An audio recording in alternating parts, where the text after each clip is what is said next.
And in front of me is POCO C40, and let me show you how to change voicemail notification sound. So at first, open your phone dialer, then tap on More icon and select Settings.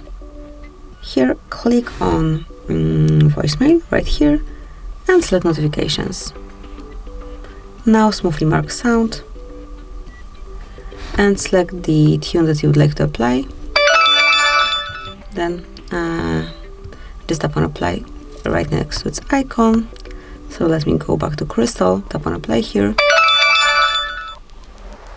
Click on OK to confirm. And that's it. As you can see, it has been set. So that would be all. Thank you for watching. Please subscribe our channel and leave the thumbs up.